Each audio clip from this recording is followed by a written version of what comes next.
someone want to read out the first one? I'm still pulling it up, I'm sorry. Okay, I will do it. Responsive teachers know a range of strategies that can facilitate learning interactions. How will you use a variety of pedagogical, Pedagogical, I think so, yeah. pedagogy, Oh, pedagogical.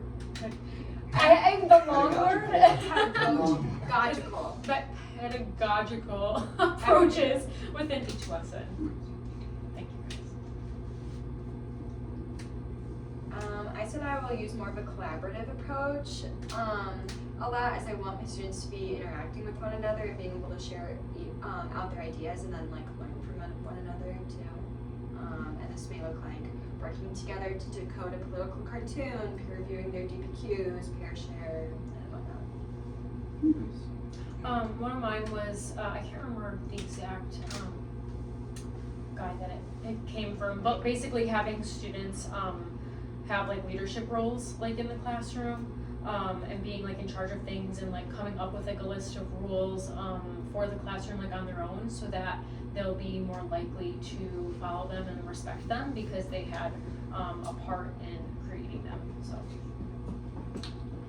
A thing I was saying that can help my learning, or as well as my students' learning, like I guess using strategies you're not really familiar with, but have heard like good things about, or that other teachers use to help you kind of learn either content or just using that strategy better to help teach your kids the content more. we'll just talk really loudly. Anyone else on that one, or? One thing that I kind of did was, it's kind of,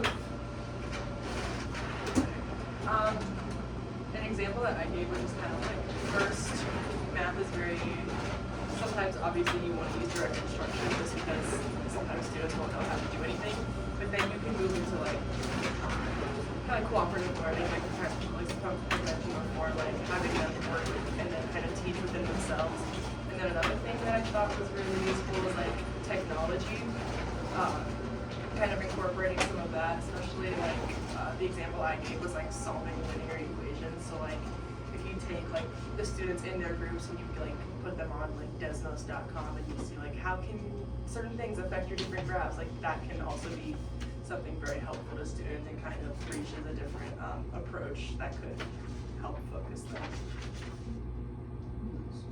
And yeah, I guess going on that, like the last one on number 5, like the using strategies to lead to positive relationships. I guess just picking strategies that aren't like read and just like literally writing, ones that like engage them, make them interact with other students, always helps to us with their learning.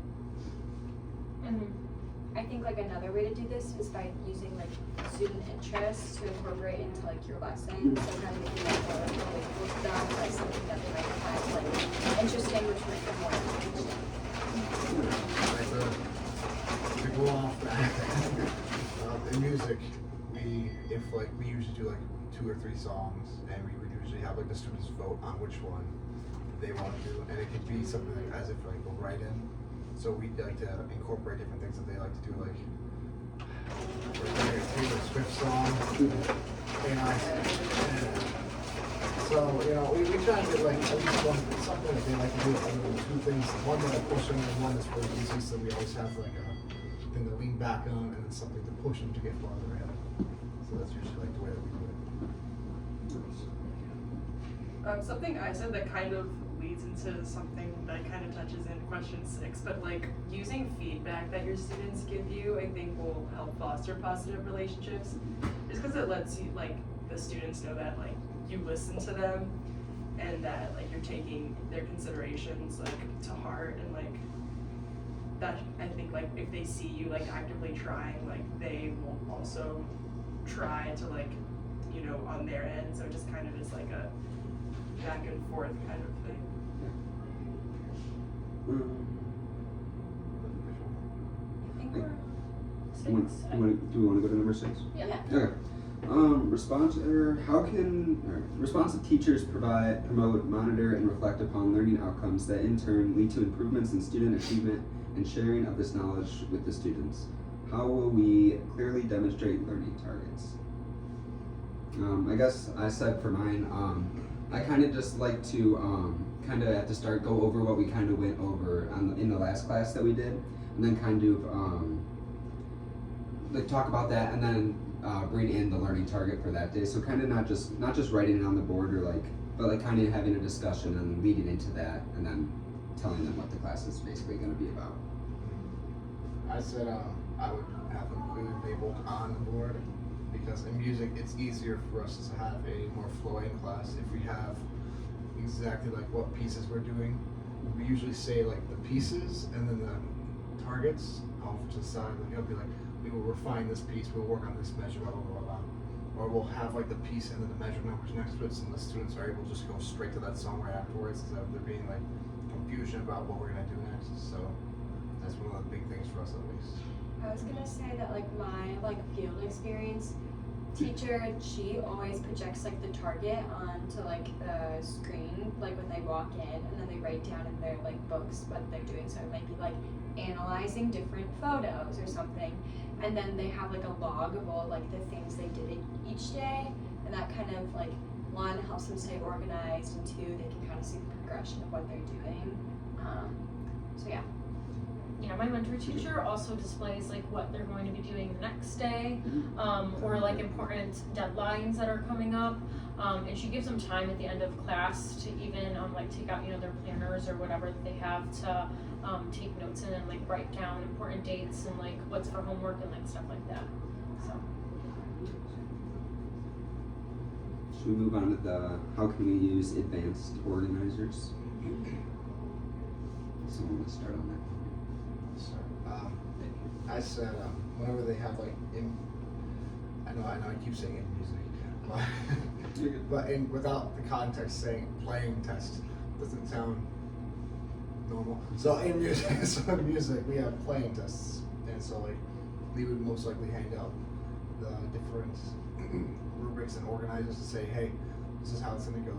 Sign up here. What's going on in this music? Like who made it? All that kind of stuff. Usually on the playing test rubrics, there's usually like who's the composer, what measures you're playing,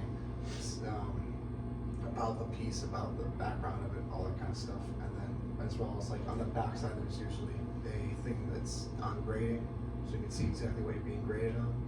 So like helps the students figure it out and then help them base their test around it. Something around it. yeah, for my caregiver project, I created a newsletter, and so they kind of look like a graphic organizer. It kind of basically was, but I think that's another way to like incorporate that for your students and their parents or their guardians, to include them in what they're doing in class. Something that really helps, I think, with math is like visual aids. Because I think often, especially in like your high school grades, you're kind of doing a lot of graphing, and when you're not actively using graphs, like things get confusing. So incorporating those will just kind of help with the learning outcomes, and then kind of just also things that we've just been really covering over in class, like concept maps and like all those kinds of organizers, because a lot of things just kind of build up on top of each other, so you can just relate things back to what students already know, so that it kind of makes learning outcomes a bit more easier to like digest for the students. Do we want to jump into the feedback one? Yeah. So like, okay, how will we use feedback and feed forward in teacher-student interactions? I know we hit on this a little bit, but I was just gonna say like have students fill out surveys over things they want to learn and want to work on throughout the unit, and then like what they liked, like certain lessons they like doing, or like what they want to see more of. So like you can kind of gauge like what they're interested in, and that can help like for your next lessons. yeah, and like even like kind of not feedback, but like choice kind of too. So if you're kind of like if you're reading, I don't know, say if you're reading something, you can give them 2 different types of text and they can choose which one they want to read, or like so like that choice can help, but you also give them, I don't know. So it's not really feedback. I was kind of more into like that choice part there, but I don't know if that makes sense. Yeah. Okay. Yeah. How can we make success criteria obvious for the students? think one is providing rubrics for stuff that like plainly explains like what is expected of them for each assignment, so that they can have something to follow while they're completing their stuff. Yeah, I agree. I've always liked like rubrics, and usually when I don't have a rubric, I kind of feel lost, and then wait till the last second, and then just throw in some random work that I just typed last night. But so yeah, I think that definitely helps students, just like guide them through the writing, and sometimes students don't know where to start, so that also helps them with like a starting point. I was gonna say, like, in my world wars class right now, my teacher on Blackboard has like, she's like, if you like want a step-by-step for like Chicago style citation, if you want examples for this assignment, if you want like how to write this type of essay, like she has all those examples posted for us to see, and that can be a really good way to get students to see exactly what you're asking for, because sometimes it can be a little confusing. So yeah.